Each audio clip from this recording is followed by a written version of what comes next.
Your person and their brother had a closed-door conversation about you.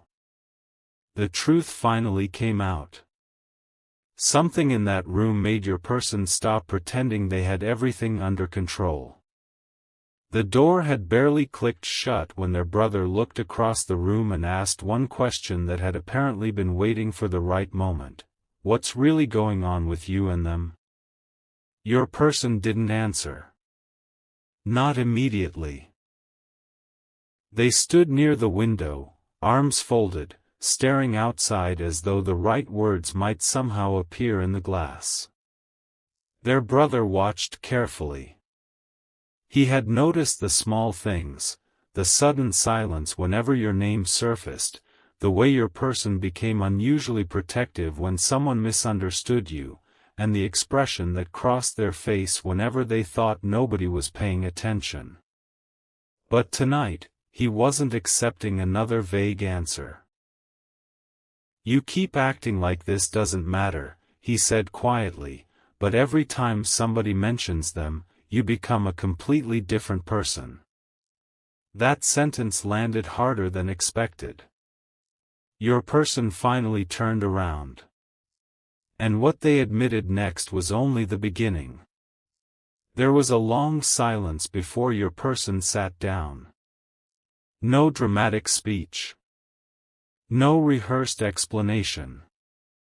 Just one deep breath and a confession their brother clearly hadn't expected. They matter more to me than I've been willing to say.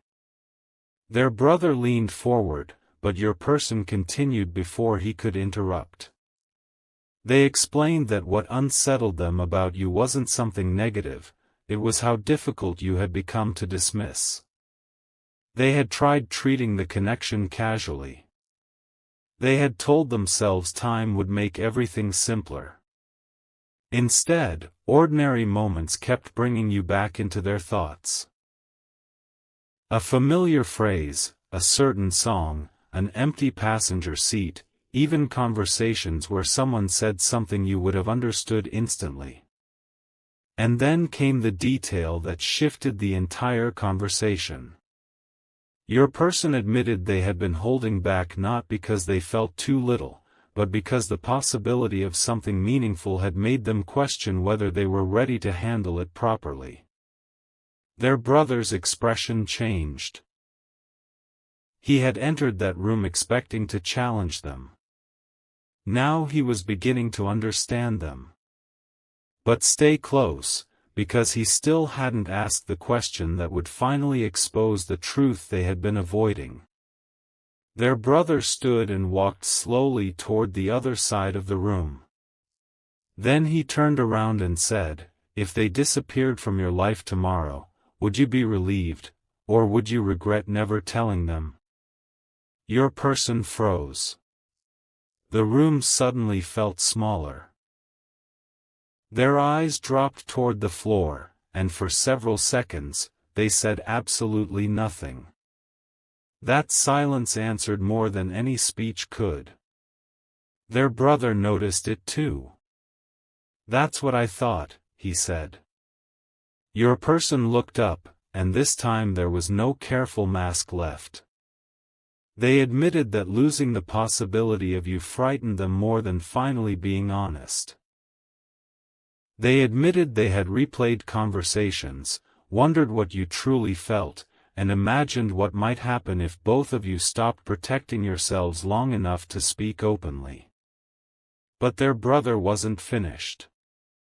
He revealed that from the outside, your person's feelings had been obvious for longer than they realized. "You think you've been hiding this," he said with a faint smile. "You haven't." Your person almost laughed, but then their expression softened because another realization had arrived. Maybe everyone else could see what they had spent so much energy refusing to name. And then the conversation took an unexpected turn. Their brother didn't tell them to rush toward you. He didn't promise some perfect ending. Instead, he said something far more important: if this person matters, stop making decisions based on what you're afraid might happen. Find out what's actually possible. Your person sat quietly with those words. That was the truth finally coming out behind the closed door, not some hidden scandal, not some terrible secret, but the recognition that their feelings for you had become too meaningful to keep reducing to coincidence or uncertainty. Yet just before the conversation ended, your person revealed one more thing. Something they had apparently never told anyone.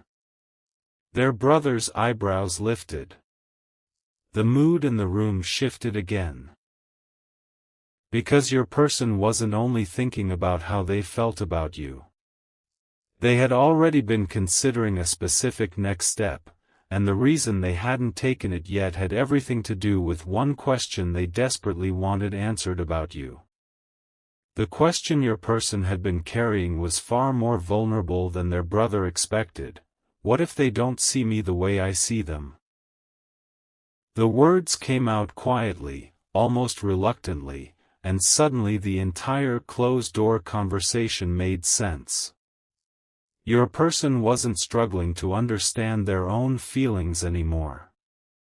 That part had become painfully clear. What they couldn't understand was you. They had noticed moments that seemed meaningful. A conversation that lasted longer than either of you intended, a look that lingered for an extra second, the warmth in your voice during moments when neither of you needed to impress the other. But every time they started believing those moments meant something, another thought interrupted. What if I'm reading this wrong? Their brother listened without joking this time. Your person admitted they had almost reached out more openly more than once. They had imagined what they would say, erased messages before sending them, and even rehearsed simple conversations in their head because they wanted the next interaction with you to feel natural instead of forced.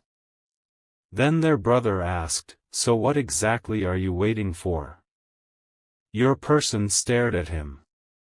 A sign that opening this door won't ruin what we already have. That answer changed his expression immediately, because now he understood the real conflict. Your person wasn't waiting because they didn't care. They were waiting because they cared enough to fear mishandling something they considered rare. And their brother was about to challenge that logic in a way your person never expected. He moved closer and rested against the edge of the table, studying your person for a moment before saying, "You're asking for certainty before you've even had the conversation." Your person tried to respond, but he continued. He reminded them that meaningful relationships rarely begin with both people possessing perfect information. Sometimes someone simply has to become brave enough to replace assumptions with honesty. Then he pointed out something your person hadn't considered. Perhaps you had been interpreting their hesitation exactly the same way they were interpreting yours. Maybe when your person became quiet, you assumed they weren't interested. Maybe when they pulled back to protect themselves, you thought they were creating distance. Maybe two people could care deeply and still accidentally convince each other that nothing was happening because neither wanted to risk being the first one to become vulnerable. Your person's face changed as that possibility settled in. They started remembering specific moments differently. A conversation they had ended too quickly. An opportunity to say something sincere that they had covered with humor. A moment when you seemed ready to continue talking, but they had stepped away because their emotions were becoming obvious. Suddenly their brother wasn't merely giving advice, he was showing them a pattern. And if this story is connecting with something you've experienced, you're welcome to share your thoughts in the comments, send the video to someone who might understand it, or subscribe and stay around for what comes next. Because the most revealing moment inside that room happened immediately afterward, when their brother asked whether your person had already decided what they would say if they finally got the chance. Your person hesitated, then reached toward their phone. They didn't unlock it. They simply held it for a second and admitted, "Actually, I already know." Their brother's eyes narrowed with curiosity. Your person explained that they weren't planning some enormous confession or dramatic declaration. They wanted something real. A private conversation where neither of you had to guess anymore. They wanted to tell you that your presence had affected them more deeply than they had shown, that they respected the way you carried yourself, and that underneath all their hesitation was a genuine desire to discover whether the connection between you could become something more. Their brother smiled, but your person wasn't finished. "There's something else," they said. Their voice became softer. They admitted that what impressed them most wasn't one grand gesture from you. It was consistency. The small things. The way you seemed to remain yourself instead of performing for attention. The way certain conversations with you stayed in their mind long after they ended. Their brother finally understood why this had become so serious. Then he asked the question that changed the direction of the night: "If you already know what you want to say, when are you going to say it?" Your person looked toward the closed door, then back at the phone in their hand. A slow, nervous smile appeared. "Soon," they answered. But their brother shook his head. "No. That's the word you've been hiding behind." And what he suggested your person do instead left them staring at him in complete silence. Their brother didn't raise his voice. He simply pointed toward the phone and said, "Stop planning the perfect moment. Create an honest one." Your person looked down at the screen as if those few words had suddenly made the device heavier. For months, perhaps longer, they had been treating timing like a locked door, waiting for circumstances to align, waiting to feel completely fearless, waiting for some unmistakable indication from you that would remove every possibility of rejection or misunderstanding. Their brother could see it now. "You keep saying, 'soon,' because soon never asks anything from you tonight," he said. That sentence struck differently. Your person stood and paced slowly across the room, rubbing their thumb along the edge of the phone while memories seemed to pass behind their eyes. They remembered moments when you had given them opportunities to come closer emotionally without demanding anything in return. They remembered the questions you asked, the details you somehow remembered, and the comfortable silences that never felt empty. Yet your person had always found a reason to retreat before those moments could become conversations about what truly existed between you. Then came another admission. "I think they've tried to make it easier for me," your person said. Their brother tilted his head. "What do you mean?" Your person described a moment when you had opened a small emotional door, nothing dramatic, nothing impossible to misunderstand in hindsight. And instead of walking through it, they had answered cautiously because they were afraid of revealing too much. Now they wondered whether you had walked away from that moment believing they simply didn't care. Their brother's response was immediate: "Then maybe your next conversation isn't about convincing them of anything.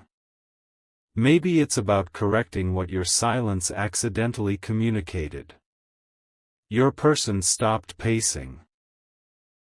That was the first time all evening they looked less afraid of the truth than of continuing to hide it. Then another layer surfaced, and this one surprised even their brother. Your person admitted they had been thinking beyond a single conversation. Not imagining some flawless future or making promises they couldn't guarantee, just considering what it might feel like to genuinely make room for you in their everyday life. Morning coffee without rushing. Weekend plans that included another person naturally. Introducing you without hesitation instead of carefully avoiding questions. Calling you when something wonderful happened because you were the first person they wanted to tell. Their brother watched their expression soften as they described these ordinary scenes, because ordinary was exactly what made them meaningful. Your person wasn't chasing some temporary emotional rush. They were imagining consistency, presence, partnership.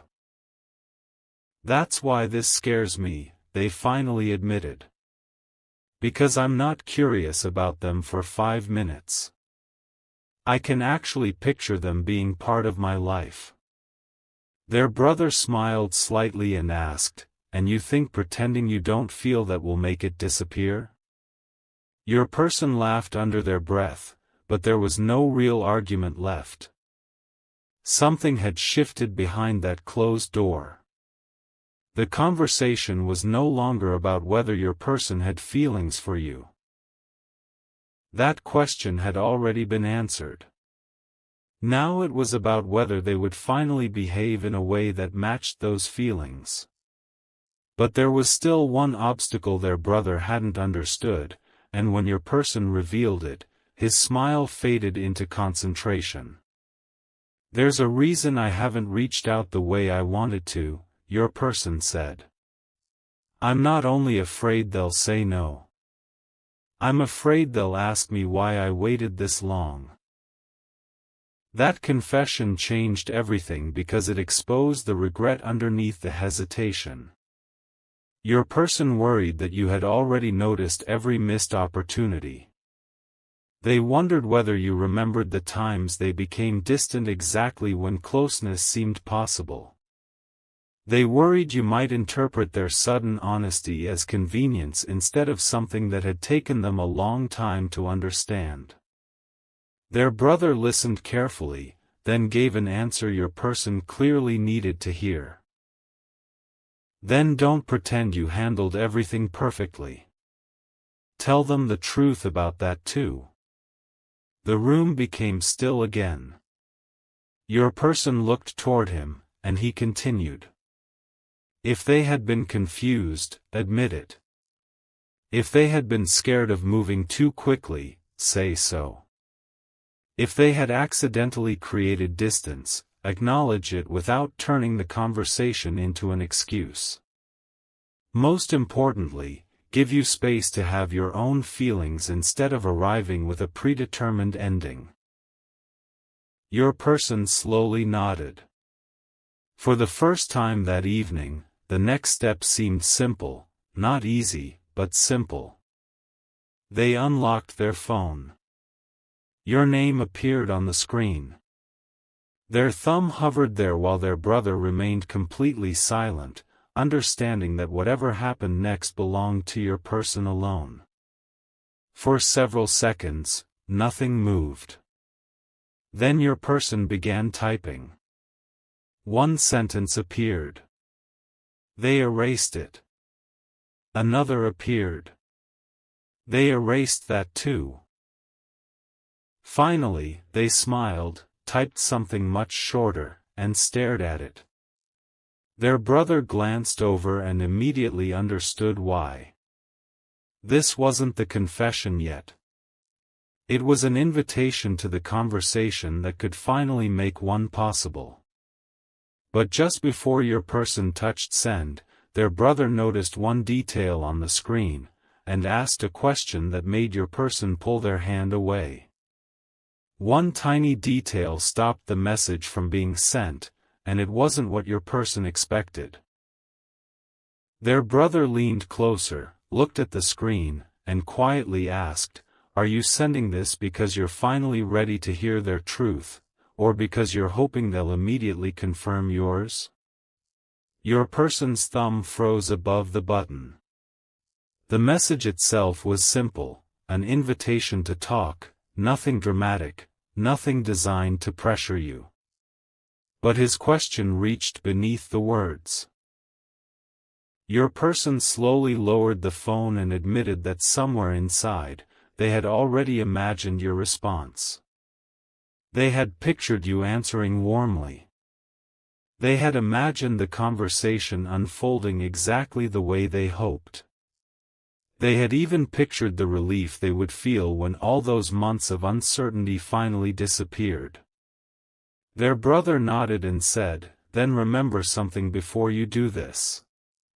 They get to have their own version of this story." That sentence changed the atmosphere again.